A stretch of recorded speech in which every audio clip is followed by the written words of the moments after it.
Welcome to Attack on Titan Season 4, Episode 4, Episode 20? Episode 20 of Season 4, but Season 4, Part 2, Episode 4. Let's just call it Memories of the Future. So this is the first time that we didn't watch this together for the most part, and we did not discuss what we thought of it. So this is actually gonna be quite interesting, so I'm very curious to know what you think of it. So what are your first thoughts without kind of going into detail about? Honestly, I don't know. I feel so happy watching this anime. It's not typical at all. We don't know where they're going, and there's so many twists and turns, and I think it's, everything that it's kind of building up to, it's making this anime one of the greatest anime that has been created in this time, and that just makes me very excited to be alive, to be watching and experiencing this marvel. Yeah, this episode broke me. It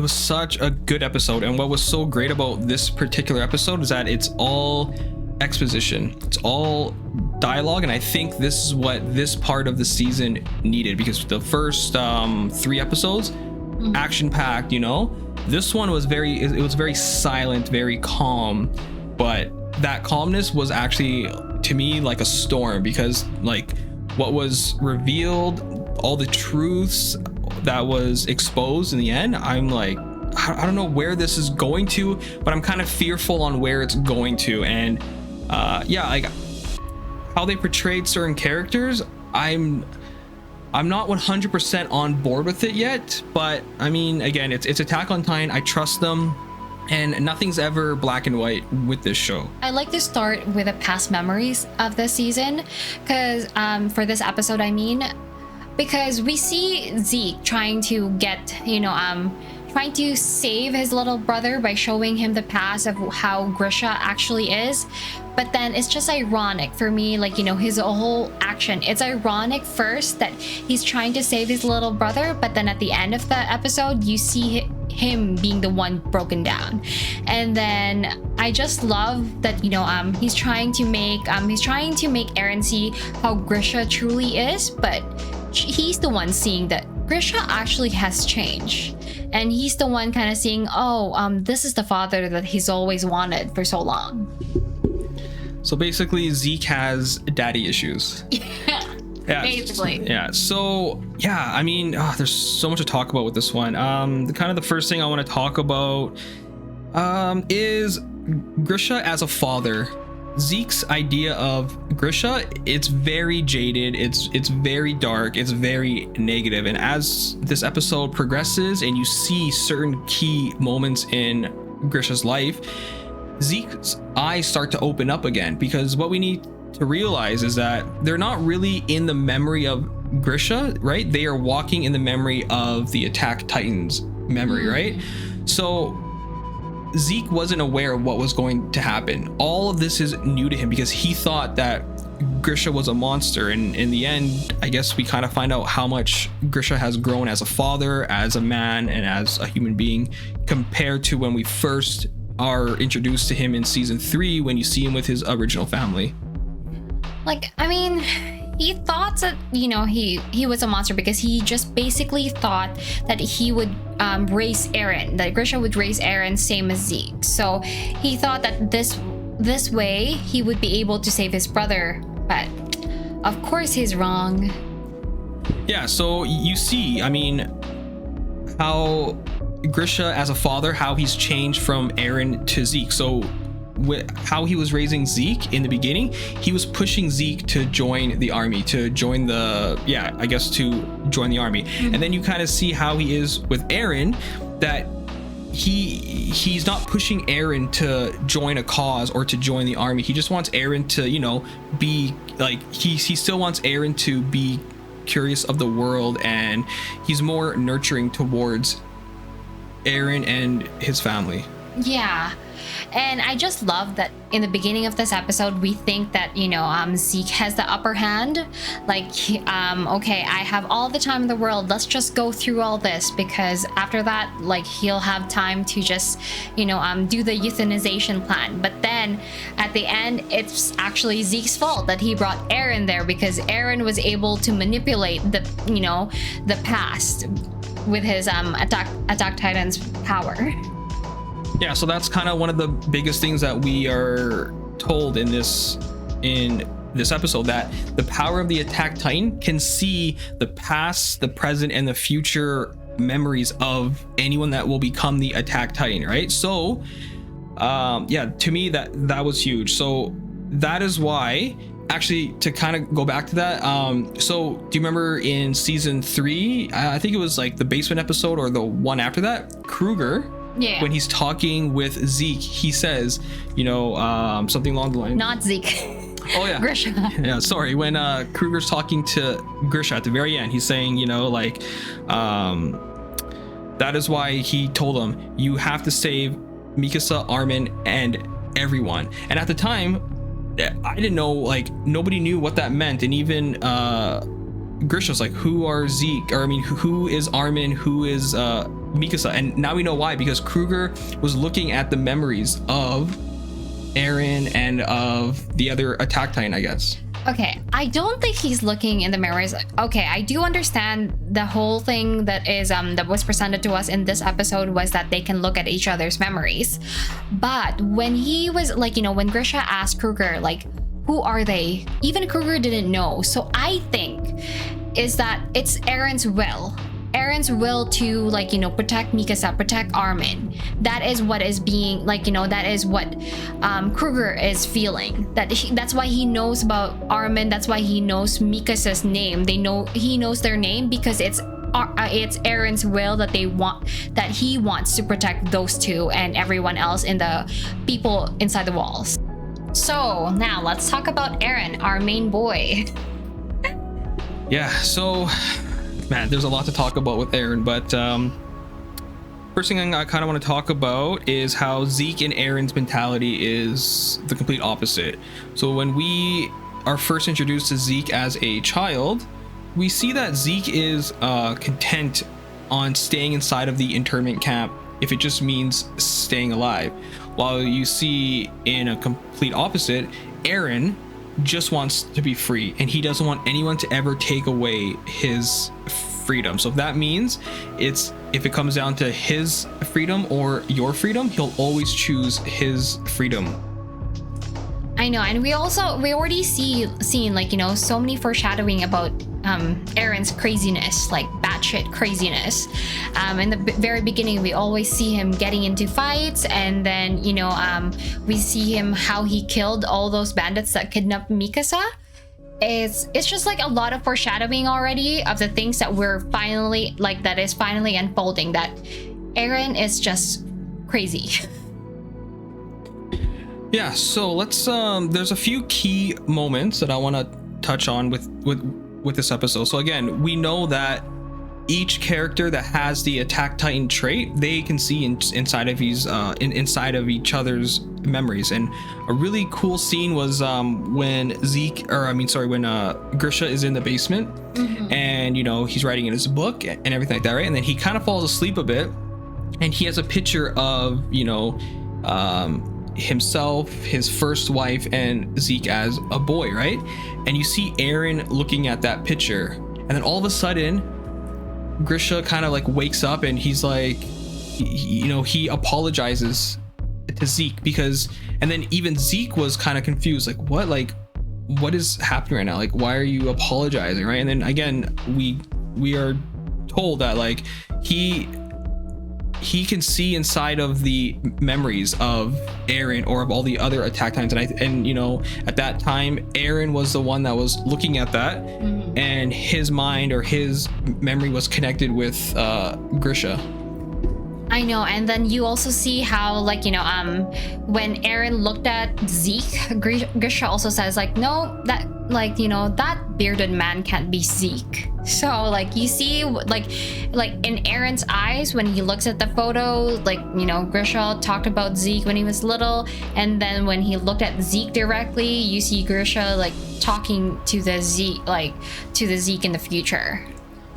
Yeah, so it's such nice world building. It's such good lore in this because, we now are witnessing that everyone that's an Attack Titan are all connected.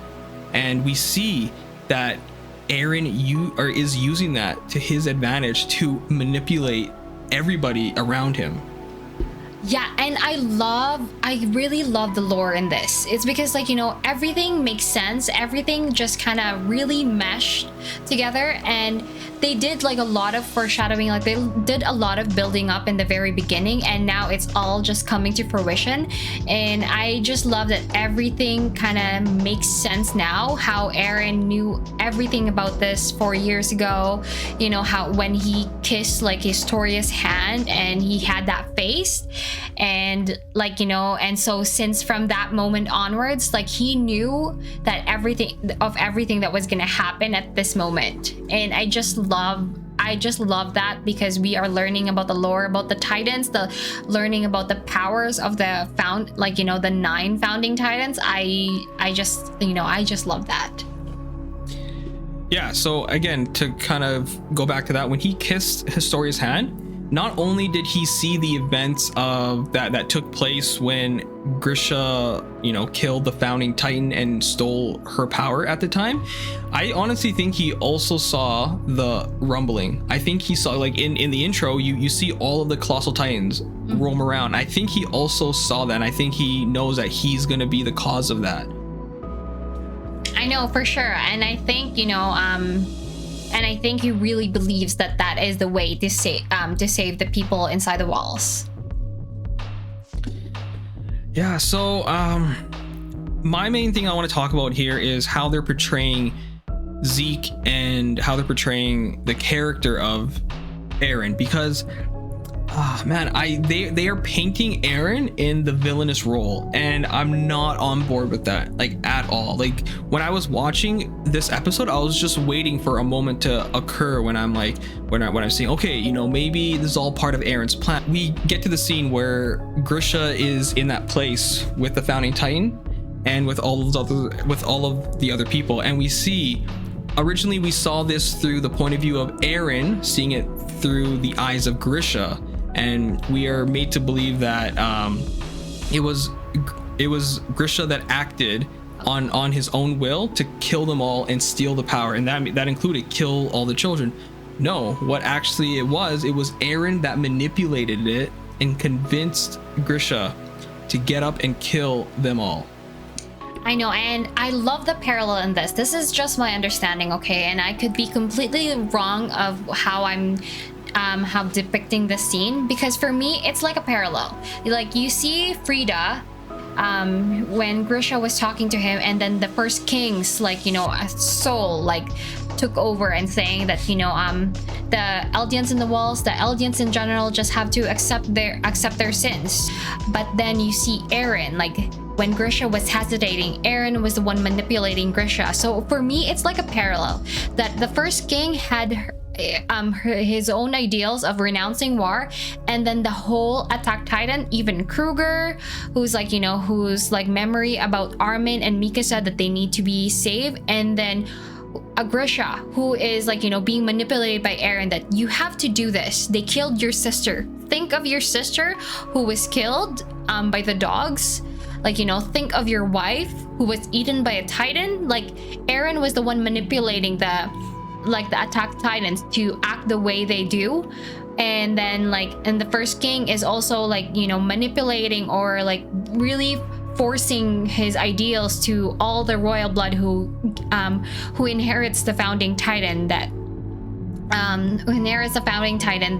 they have to renounce war, that they cannot go against the Marleys. And so I just love that parallel that Eren is the like his will is so strong that it affects all the other Attack Titans, and the king's ideals is so strong that all the royal family who inherits the royal blood also gets affected by his own ideal. And I love that. All right, so the last thing I want to talk about is just Attack on Titan and where they're going with Eren, because I am heartbroken with how they are going with Eren. So as many of you might know, that there was a petition online to change the ending of Attack on Titan in the manga. Again, we haven't read it, so I don't know what happens, but if this episode is any indication on where it might go to, I can kind of see why the fans are upset. Because to me, I mean, again, it's Attack on Titan. They, you know, it's never predictable. But to me, I'm fearful that Eren's going to be the bad guy in the end, and I am not on board with that. Because at first, when season 4 first arrived, Eren was, in my mind's eye, the anti-hero, or I guess the anti-villain. But he wasn't a villain per se, but he wasn't the hero either. He was doing his own, at the time, what we thought, his own will. But now, you know, because at the end we see Grisha hugging and embracing Zeke, you know, and it's all Zeke ever wanted. You know, the truth is out there now that Grisha was never manipulating anybody, and that he was a good man, and that he paid for the sins of his past with Zeke. But then it goes to the end where Grisha's saying, Zeke, you have to stop Eren, because whatever Eren wants, whatever his will is, he will get it. And when he told Zeke, you have to stop Eren, and then you pan over and you see Eren just looking at him in like the most villainous role ever. I mean, I don't know, it just left a bad taste in my mouth, because I'm like, man, I've been rooting for Eren this entire time, and if now we're switching to Zeke being the good guy and Eren being the bad guy, because, you know, at the end of the day, Eren wants freedom, but at what cost now? Because now it seems like Eren is going to destroy anybody in his way, so that his freedom will never be taken away. Well, I mean, that is true. I do believe that too, that Eren will be the bad guy here. But as someone who has seen Eren, like, you know, where he from when he was young up to now, like, even if he does the rumbling, even if he kills the people outside the walls, I don't know. I don't think I'm on board with it, on everything that he does. I'm on board. I know for sure, like, for me, from what I'm seeing, is that it seems like, you know, his friends are gonna go after Eren, probably kill him because he's going crazy, and I'm for sure that Eren is gonna kill everyone, because, you know, just like how he killed those bandits who's trying to steal his freedom, he's not gonna let anyone to, you know, to steal his freedom at all. So I know he will, like, I know he is turning into a bad guy, and I know that, you know, our original characters might die, or they might want to kill Eren, or Eren himself might be killed, but I'm actually on board on everything, because it fits him. Like, in the beginning, he killed those bandits who was trying to steal his freedom, trying to steal Mikasa's freedom. He's just that kind of boy. Like, he's that kind of person who wants to, like, you know, who wants justice, who doesn't want anyone to trample on them. I'm still Team Eren all the way. And I want us to add this, okay? So the first time we look at Eren's memory, there's a scene where I think it happened right after he saved Mikasa. Yeah. And Eren kind of paused and he kind of looked, and his first memory that you see in Eren is Mikasa. Right? Mm-hmm. So I'm still on board, you know, and again, if Kruger said to Grisha that you have to protect Armin and Mikasa, you know, is that from Eren? Like, is that like you must save them from Eren, or is that Eren, as you said, willing that to the Attack Titan? Yeah, that you have to save my friends. This particular episode was amazing because it was all dialogue. It was amazing storytelling, but where the story's going now, I'm like, it seems like Eren is the bad guy, and I just know, like, I don't want to believe that.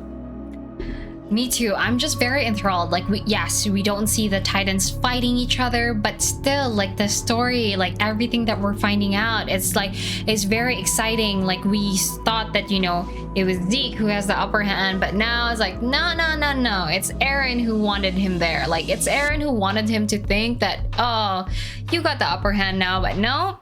As you see at the end, it's like Eren is the one standing, Zeke is the one on, like, you know, on the ground. Like, Eren might be in chains, but nah, bro, like, you can't chain Eren. Yeah. So yeah, I guess we'll find out what's gonna happen next, obviously. But again, Attack on Titan just keeps getting better and better. But this episode broke me, and yeah. So anyways, I'm excited to hear what you guys think of it. Again, we haven't read the manga, so please don't spoil it in the comments. Not that many people are even commenting, but but yeah. So again, thank you for anyone that watched and subscribed. We appreciate all the support, and thank you.